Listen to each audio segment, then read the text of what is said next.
pastor from Uganda. James, it's good to have you in Manchester. Amen. I thank God that I'm here. And this is my first time to be in the UK. And the timing of the Lord is the best.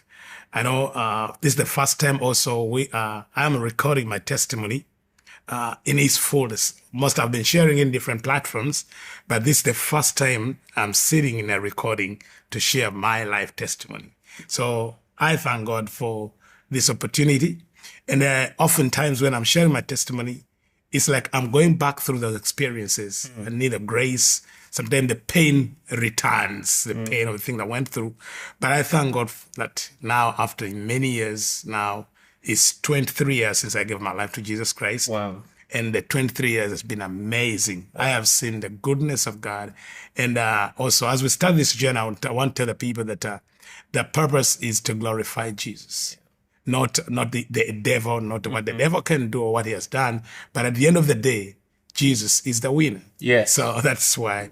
So I'm glad that I'm here. I'm so excited to have you here in Manchester because as we go into the details of your testimony, I'm going to be asking you questions about, things that have happened in your past. And as you share them, there'll be things that, I'm sure lots of people may not even understand because we have lots of people watching. People from African backgrounds may be able to relate. Some of you watching are from Western backgrounds, and you might not understand some of the depth of the occult. In fact, some of these things will blow your mind when you hear, the depth to which people engage in dark activities. But I know, just as James said, God is going to use this to glorify his name. And I also want to point this out before we go into this testimony, that right now you're a pastor. You lead a church in Uganda, and you're used in incredible ways by God in deliverance ministry, miracles, and God moving. In fact, primarily you're an intercessor. You're used in strategic. Do you just want to just give us an idea of some of the things you do right now? I am leading a ministry called Lifeway Institute of Deliverance. What we do and what God has called me to do is to strategically train intercessors to pray and take over territories for God. So mostly I'm not pastoring the church, though I started the church. We are having other pastors pastoring the church. We also running a Christian television station in Uganda, worship television, just for worship and prayer. One of the things the Lord told me to do after encountering Jesus and seeing the power of prayer. By the way, I knew the power of prayer before I became born again.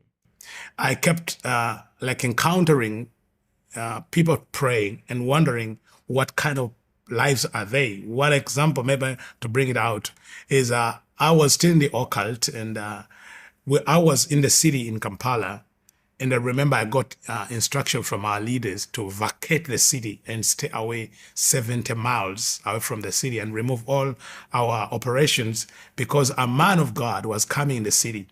And I remember we were told that if we stay in the city where that man is, his prayer would kill us, all convert us. And I remember the instruction was stay out of the city 70 miles away. Wow. But also do not enter the city even 21 days after he has left. So I was still in the occult, and I was like, what kind of power is this? Because I knew the power, I knew Satan, I knew I had been all in these kind of powers. But then we were being warned not be around that man's, where he is in the city. That man was Maurice Cerullo. So he was coming in the city, and I remember we were told, stay out of the city 70 miles away and do not enter the city another 21 That's days. Incredible. Because even after 21 days, his power, the effect of his power remains in the atmosphere after 21 days. Wow. He has been in the city.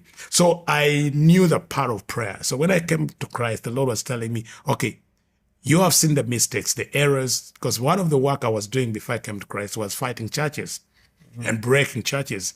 And the Lord was saying, now, you know how you broke these churches, and you know what were the errors and the mistakes and the weaknesses. So can you train an army of intercessors all over the world to bring out, to stand and take territories? Wow. So we are working with nations like Sri Lanka. We will have work in Sri Lanka.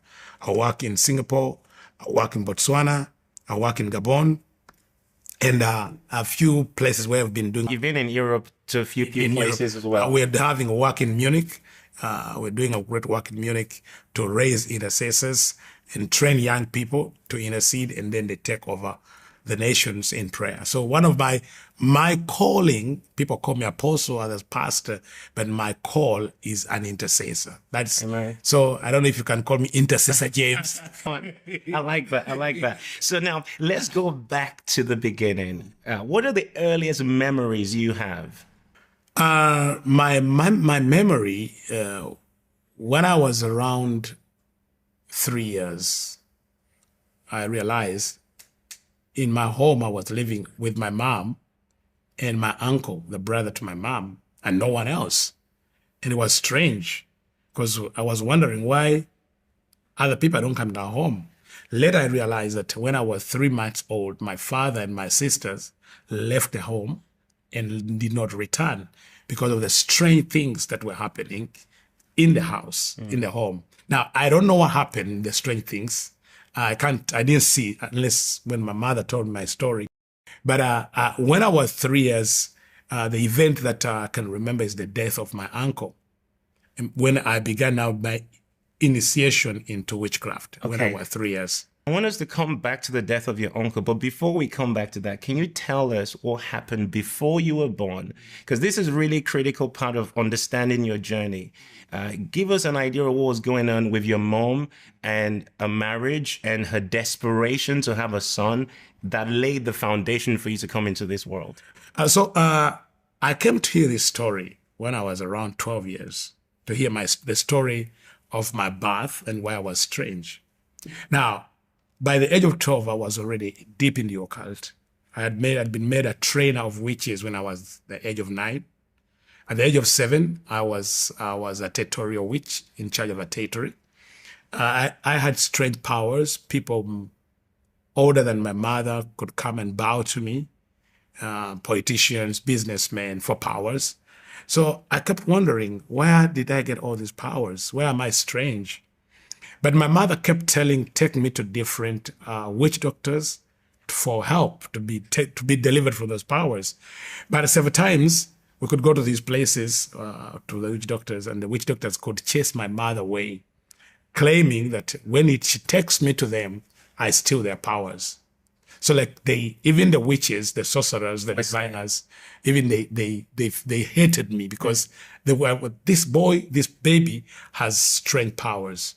So my mother decided to take me to a man in Pemba. Pemba is in Tanzania, in the Indian Ocean, who was called a sultan. So in this journey, she said, I'm going to take you to this man, and this man is going to help you. So that's when I asked. I remember we were in Dar es Salaam, we were on the port trying to get a ferry to go to Pemba. And I asked her, but Mom, tell me something. Why am I strange? And I could see when I remember I looked at my mother, and like this time she was desperate to tell me and say, please, can you not interfere with where we're going?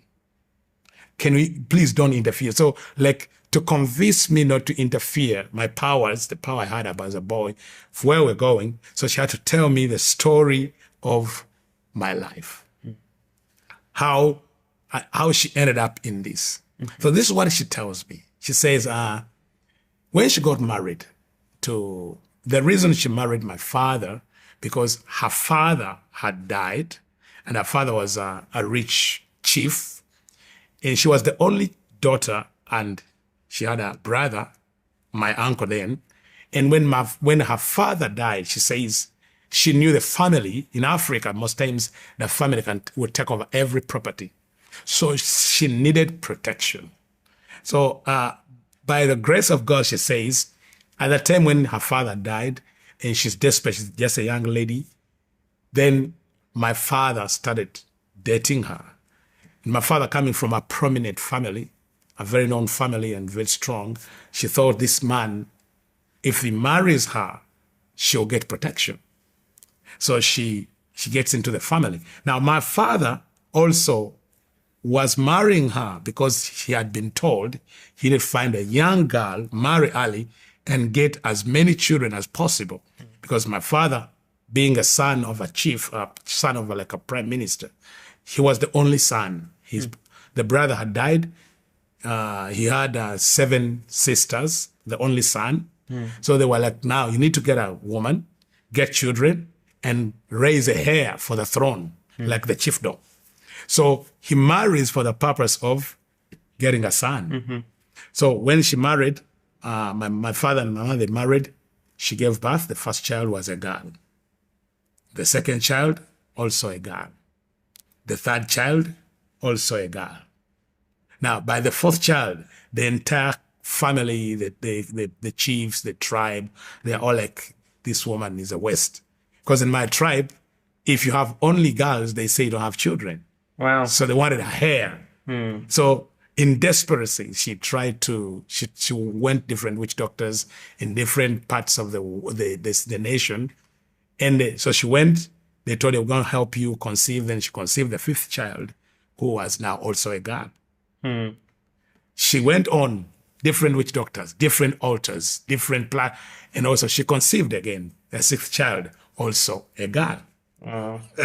And she tells me that she was so desperate because she knew if she can't get a son, she will lose the marriage, and now her life will be wasted. Though at that time, she told me that someone told her that there is someone who can help her conceive a son. She had gone to all kinds of altars in Uganda and outside Uganda. She had traveled different parts and gave different sacrifices. She had the money. She could sell her properties to travel different places to help her conceive. So on this particular journey where she went, she was told to go to a forest in Tanzania. There's a place in Tanzania, northern Tanzania.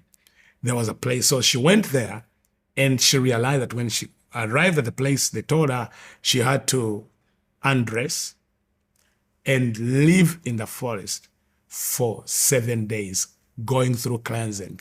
Wow. Before she appears before the person to help her. Now, before there's something I want us to note here, that was the king of darkness, but they understand the principle of consecration and cleansing. Now I understand after that. So they tell her you have to undress, stay in the forest, cold, don't eat anything cooked for 7 days. So after the 7 days, you are clean enough to appear before this priest who was going to help her. So she says when she appeared after 7 days, that this priest was a woman who always lived in the forest. And she was like the chief witch of the entire continent, because all the witch doctors... I mean, the entire country of Africa, not continent. Wait, she was the chief witch of the entire continent of Africa. Of Africa. Wow.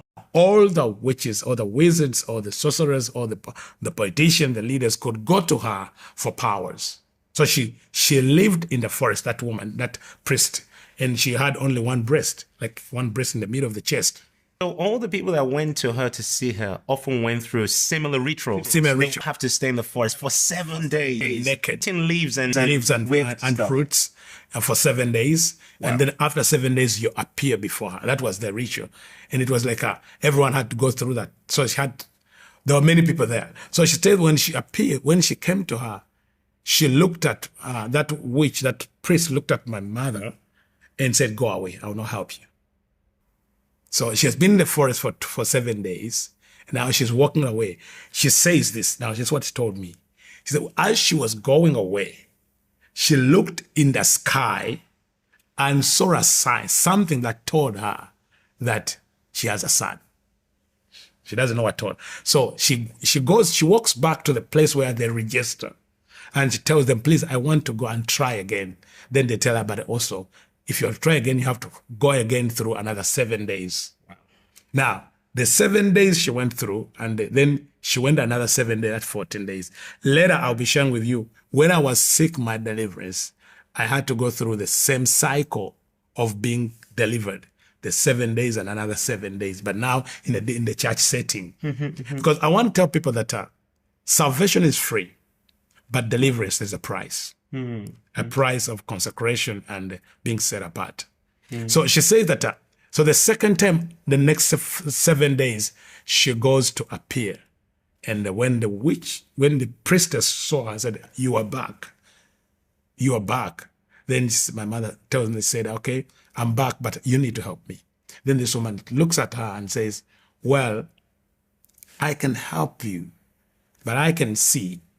Now, I don't know what eye they were using. I can see in the spirit you have a son, but he's very far in the rocks. It's very far in the rock. In the rocks. Now, that's the statement of my mother. He's far in the rocks, and there is a strange star on him. If I bring him out, he will be a problem to our powers. The only thing I can do, if you can offer sacrifices, but also if you can accept the condition we shall give you. So my mother asked, what sacrifice? They told her I have to give 7 cows for 9 months. That is 63 cows as a sacrifice. Wow. Then say, okay, I'll do that, because she was desperate and she had the means. Then they tell her, okay. 7 cows every month for 9 months. For 9 months. That is 63. So then the other condition was, okay, if you conceive and give birth, and this is a boy, you promise you will offer him to that woman, the princess, as a husband. She didn't know what it means. She didn't know what it meant. First tells me she didn't know that it was that. And then they told her that, okay, when you give birth, you must bring that child to the forest before the end of the first day. In other words, before the sun goes over him. She tells me she didn't know what it was involved in. So she left, offered the sacrifice, returned home, she conceived. To her surprise, she gave birth to a boy. Now, the vow was to carry that boy from the city where she gave birth to the forest around 300 and maybe 400 kilometers away from the city. And that is 1975. The transport means was not that good. I don't know how she traveled. So she travels from the city in Kampala to go to fulfill the vow. What shocked her, she tells me, when she arrived at the forest, this time she didn't go through the ritual, but there was like a wedding. Hundreds of people were gathered. They knew she was coming. Gathered for what? And she realized it was now going to be the wedding of her 1-day-old son and the 60-year-old woman. So for those of you watching, I don't know if you understand what he's just said. On the day he was born, on the day you were born, you were married to a 60-year-old witch. A 60-year-old witch that was the Grand Master Witch for the continent of Africa. That is mind-blowing. And what she told me, the wedding was conducted by the witches of the continent first, and then the bishop of the diocese also came and conducted the wedding between this 1-day-old boy and a 60-year-old woman in the forest. Wow. So, that was also when she told me, are you sure? I said, yes. Bishop so-and-so, which I knew. Later I'll share how he got involved in my life. And now he moved me from that same bishop, from the witchcraft to the occult, because they are different. So for her, when she reached there were all these people, the celebrations from different parts of the continent had come to the forest for the wedding. Now, according to her, that was the moment where this woman, the witch, was to transfer her powers to the boy, the 1-day-old boy. Now, I was 1-day-old. I didn't know what was happening. So after the ritual, after the ceremony, days of celebration and the wedding, the marriage is conducted, the covenant and all the sacrifices. So they tell her, you know what? Now, this child is not just a child. This is now a man. So you're not going to breastfeed him because now he is somebody's husband already. Wow. And she told me that in her mind, she said, well, okay, I'll go home. These people will not be there. I have to breastfeed my child. I've suffered a lot. I've paid the price. I have done all this. He was treasuring this child. So she returns home. When she went home, my father said, where have you been? He said, okay, I had all this and this. So did your father not know what she was doing? He didn't know. He did not know? He didn't know. Because when she left hospital, she just went to the So my father, where's my wife? She's looking around. So when she appears, where have you been? So he had no idea that she was this deep in her passion to find a boy or to get a son. He didn't. The only thing he knew, my mother could disappear for days, and he didn't know where he has gone. So when she returned home, she says, I was a baby. She put me in the baby cot in the bed, then go dress up, clean up, and then come and breastfeed the child.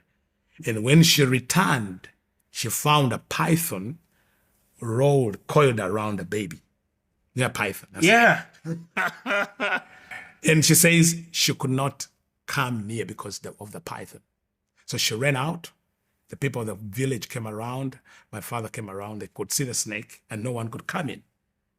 Could they not kill the snake? I don't know why. So she says for 30 days, for 3 months, she could not come near me. So was the python wrapped around you every day, all day, 24/7? 24/7.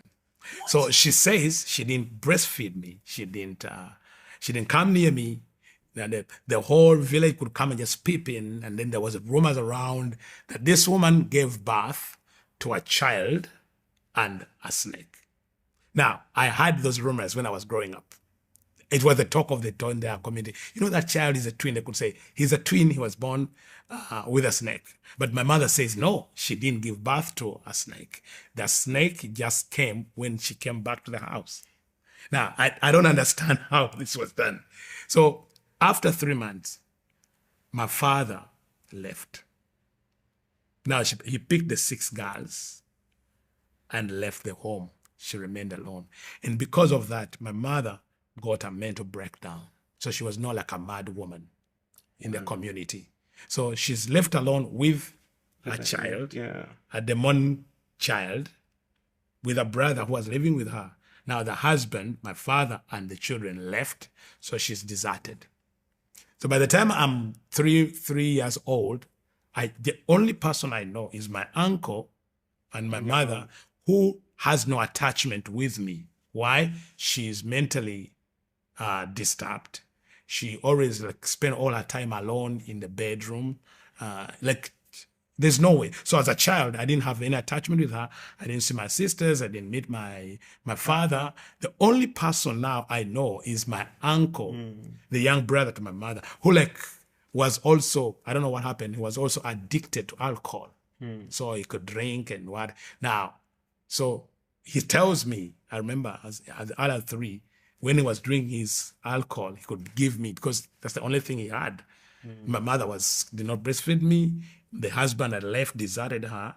And she tells me that the day my father left, and with my sisters, is the day the snake left also. So when he left, also it left. So she remained with this child, but now she was so hurt.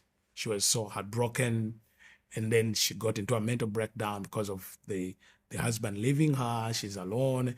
And so as a child, I'm in that house with only my uncle. Like all the community, the relatives, the people in the community, no one comes to our home because the talk of the community, the talk of the village is, in that house, it's a snake. There's a snake. Yeah. And there is a boy who was born. So you had no connection with anyone else apart from your mother, who was mentally unstable, and your uncle who was, a drunkard, who was struggling with alcohol addiction. And then you're 3 at this point. Yeah. Your earliest memories are around 3 and 4. 3 and 4. That's the memory I have. And then something really tragic happened. So the only person I know is my uncle. And one day we are staying in a small room with him. I remember I was 2 and 4. I have this memory. And then the door, someone hit the door, opened it, and my uncle came running. And then these 5 guys, they were soldiers. By that time, the nation was in a civil war. So they came into the house. I don't know why. They came chase my uncle. Then they shot him. But what surprised me that they didn't kill him. They shot him 5 times and watched him bleed. I'm sitting there, and they shoot, wait, they shoot, wait, they shoot, wait, they shoot, wait, they shoot, wait. And then deliberately, I remember they are shooting in parts that will not kill him instantly. So then I see these men are standing there in the room and they're watching him, and he's bleeding and bleeding slowly. And they saw you there. Yes, they made sure that I'm there. So they bring me near him. They shoot him when I'm near him, and they watch his bleeding and bleeding and bleeding, and I saw him die. So like he bled for like 2 hours. They're there watching, and when like he stopped like groaning and crying, and then he slowly died, and that way I blacked out. So when I blacked out, when I woke up the next morning, the people in the community had come around to see what happened. I realized I'd become a different person. I realized by that time something had left. The human, like I was not human. From that time until I got born again at 24, my greatest joy was to cause misery. I was a sadist. I enjoyed causing trouble, killing. I enjoyed like seeing people suffer, and that could bring me joy. But I can trace that happened the day my uncle. Like now I've understood after I became a Christian, when I was going through my healing, because I got saved, but the healing took time. It took like 10 years to be healed. My healing, especially deliverance and healing, took 10 years because parts of my life were fragmented. See, so a part of your soul. now Something happened to your I soul. later understood that at that moment a part of my soul was trapped, and later I realized that after I got married, because when I got married I could not relate with my wife as husband and wife. Wow. So I went in prayer, and then the Lord took me to that moment when I was 3 years and showed me when I blacked out what happened. Because God is all-knowing. Jesus is all-knowing. So to deliver me, he had to show me what happened when I blacked out, what happened to my soul, where was I trapped. So when I got married, I married when I was 36, very late. So I was a 36-year-old man, but my soul was 3 years. So I remained trapped at 3 years. But now I was a man with a body, even born again now, got married, but I could not relate with my wife as husband because I had been because of that trauma. that trauma. So when that happened, my uncle was dead, and I became a different person. Those people in the occult came to my mother and say, you know what has happened to your brother? It's because we want this boy. You have to give her now officially to us. You have to surrender him to us. So she tells me, but now this one I remember it. She got me, and there is a place where this the headquarters of the occult in our nation. It's like a cave. It's like a cult, as if they believe in God but not God. They don't believe in the Bible. It's like a cult where politicians go and even religious leaders. So she takes me to this place. This place, like it's a cult, like a religion. Now, when their leaders die, they don't bury them. They embalm the bodies and pile them in a cave, the dead bodies. So she took me and handed me over to those people. Now, remember my uncle is dead. I have this pain. And now the only person I know now remaining is my mother. So she hands me over to these people who I don't know. They get me. Now, remember, I have the trauma. Just lost my uncle. Put me in a cave with dead bodies, lock it for 3 days and 3 nights without food, without water. And how old are you at this point? Now towards 4. It's just a few weeks from the death of my uncle. Wow. So now I remember the pain and the betrayal I felt as a child, that now my only mother, the one who I thought could protect me, has handed me over to these people who have now locked me in a cave with dead bodies, pitch dark, day for 3 days, hungry without food. Now, so what happened in that cave? The things I saw inside there those 3 days, like the spirits, Lucifer, the demons, could come and talk to me. Serpents could come into my body. All kinds of things were done on my body. So it was in being initiated into deep occultism and witchcraft, like every part of my body. Now, that's the first time I am knowing about the snake, which now Mama to tell me which came at birth. I remember it came around me, coiled around me in the cave and entered my body. Wait, physically or spiritually? Physically. And, all my life until I got born again, it lived in my body. I could know when it's moving. I could know, you could tell something is moving in the body. It's like now the spirit in this snake took over and now it could control me. Now, from that time on, say this, until the day I got born again, all my life I was in pain. There's no day I remember I was not in pain until the day I gave my life to Jesus for 24 years. Every day, that pain was there in my body. All because that thing had to keep me in pain in order to use me. Because if Satan controls you through pain, because it has to manipulate you to control you. So it had to keep in my body. I could not eat well. I could not live well. So the only way I could avoid pain is to be drinking. So I began drink alcohol, and I became addicted to alcohol because that's the only way I could now kill Numb that the pain. pain. Numb the pain. So that's a powerful thing you said. Satan controls you through pain. There's so many people that, have come into the trap of the enemy because of bitterness and all sorts of things that have happened in their past that have not been resolved through the cross and accepting Jesus. In fact, they may have accepted Jesus, but they've not allowed him to bring healing and they've not forgiven. But that's an access point for control of the enemy. Yeah, because it controls the pain. And also, you can give your life to Jesus Christ, but you need, first of all, deliverance, and you need also healing to restore your soul. Because if you've given yourself to the enemy, the first thing he'll fragment your soul and keep all different parts of your soul in different prisons. Bitterness, anger, unforgiveness, guilt, hatred, traumas, all these. Now, each one of them is like a print on your life and now has given you a false identity and personality, which is not you. So you have the identity and the personality of the demons that are now residing in those pits where the pain is. So I have the pain. I hate my mother and I hate everyone. I don't know my father. So the enemy, every time is to use me, is to remind me that humans are bad. You have to kill them. You have to do this. They are evil. They are bad. They hate you. I don't have, remember, there's no emotional attachment. Because as a child is growing up, the love you get from your parents is what now grows in you. So now, because there was not that, emotionally, I didn't have I was emotionally trapped. I didn't understand what's love, what's fear. I never cried. I never laughed. Wow. Because I didn't understand this.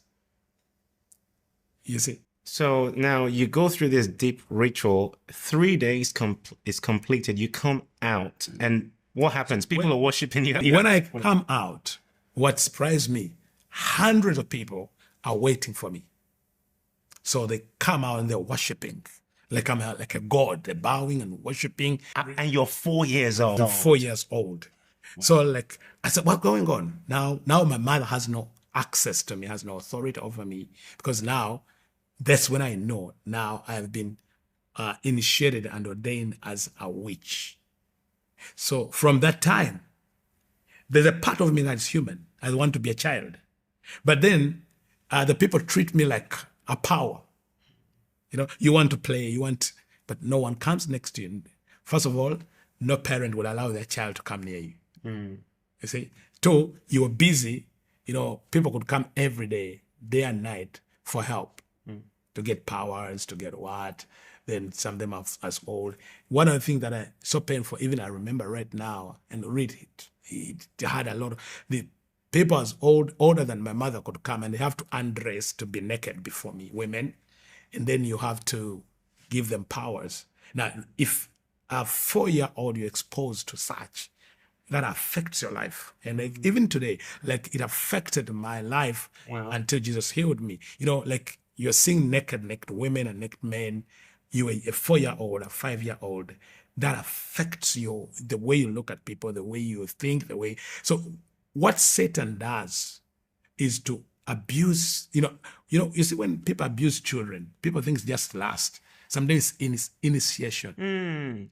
They're initiating them when they expose them to pornography, when they expose them to all these things, like men and who abuse children. And in my ministry, I found that many people who are struggling to be healed and delivered, it happened, their exposure was in childhood, between 1 and 6. Those who were sexual abuse, those who were molested by teachers, parents, siblings, and all. And it is a gate the enemy uses to trap the soul. So mine was trapped. But the killing of my uncle, trauma, trapped me. Yeah. Then the betrayal of my mom trapped me. But then the years of being exposed to such things, like you, women and men, come to you every day, have to undress, sit naked before you. So at this point, where are you living? Are you just living in the forest somewhere? Are you with your mom still? And now the home where I'm living, my father left. It's like now a hospital. It's like Oh, so at this point, you'll go back home and lots of people are now visiting your house. Because the other woman, her powers have been transferred now to me. So they know where they call me the baby, they call me the baby witch, where the baby witch is. So they can come for powers, for what and what.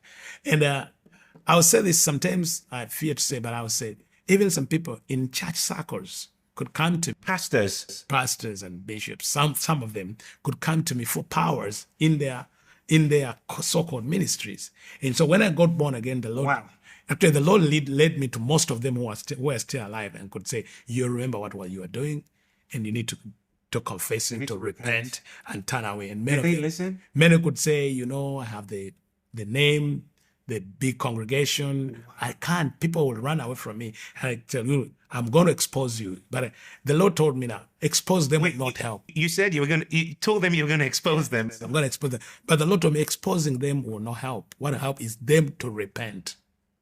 But for years I feared. I knew how dangerous it was until 2016 when I shared my testimony. I had never shared my testimony until 20. What you heard, it was my first time I'm sharing my life story. Yeah. So just for breaking in the story here. So I got you the testimony you shared at African. I got it maybe somewhere around 2017. Someone was there that heard the testimony and then gave me the CD, and I've lost it now, but I remember being so marked, not by this part of the story, but there's some where we're going. And it was connected with intercessory prayer. I was so marked. And then as God will have it, I knew someone that knew you. And then they connected us, and here we are today. But this is just incredible to just hear how you were so deep in the occult and how you were helping even men who were serving God, in quotes, but using demonic powers at 4, at 5. The wisdom you were dispensing to them, was it just flowing through you without you even aware where you got it from? I don't know where it was coming from. So you're just giving instructions and directions, and because at that time when I left that place, that cave, the spirit world and the natural world could be before me 24 hours. I could see them like I'm looking at you. So I could know people's past. I could know where they're coming from. And I could know what is done in secret. I could know who will be the leader, who will be the president, what will be done, who needs to, and all that. So everything was bare. I could see. In fact, it's when I got born again that the Lord cut that because it was not God. Yeah. He had to cut that. And many people, when they get born again, who have been the occult, they don't want to let go that.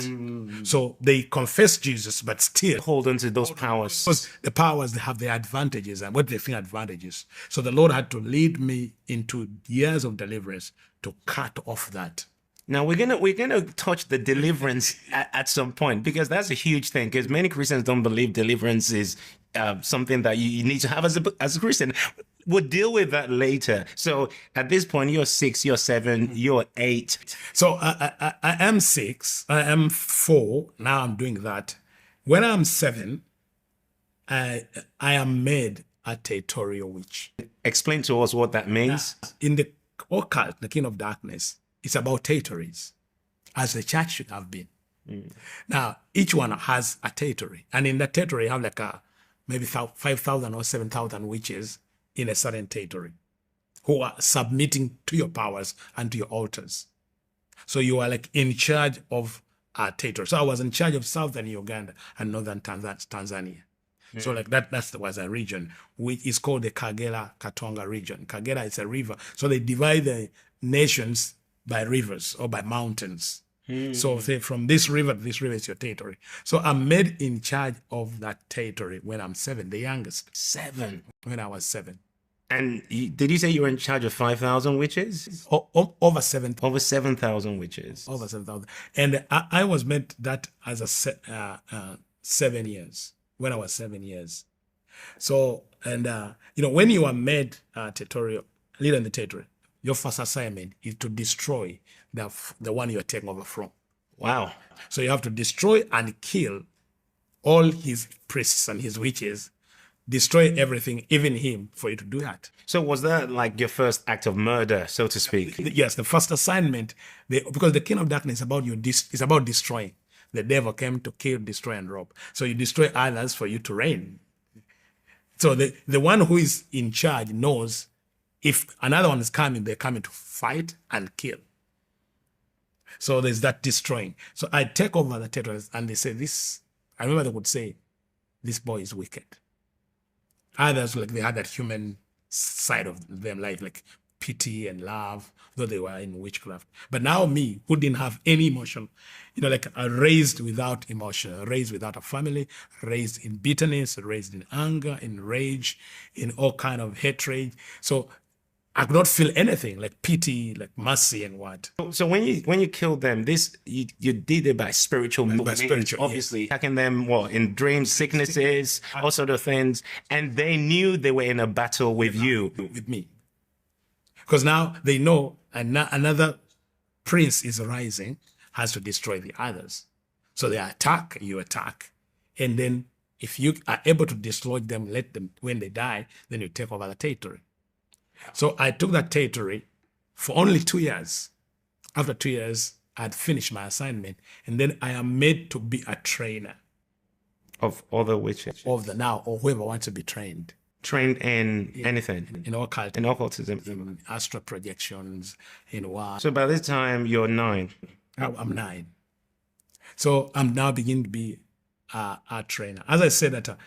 My mother, though she had that mental problem, she kept thinking that she can break this and I become a normal child.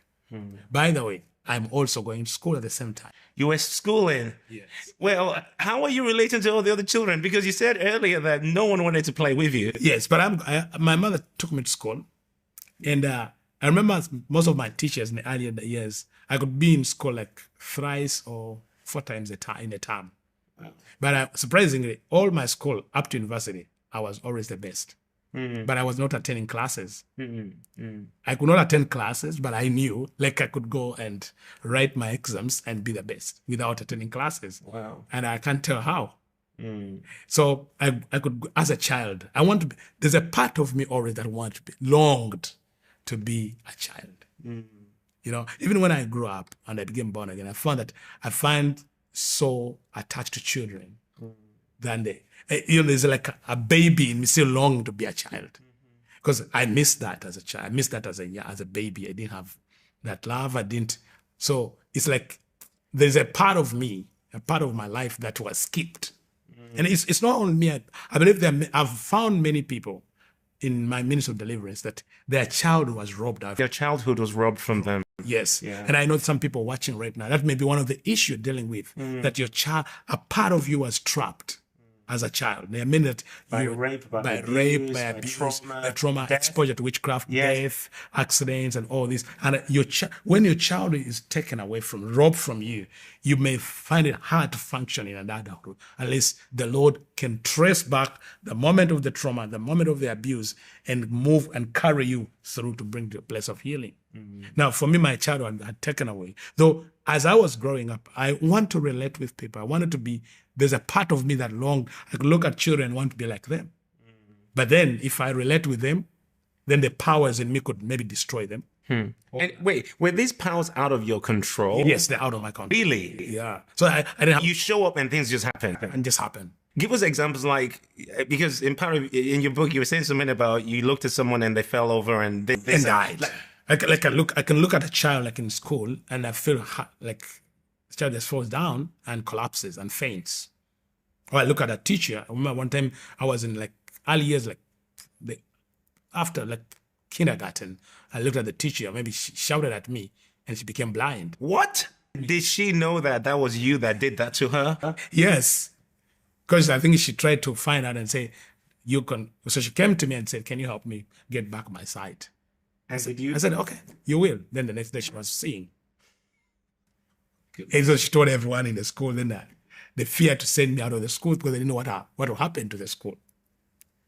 Now that's the early years. So these forces were in me, out of my control. I didn't do them by my will because remember, as a 3.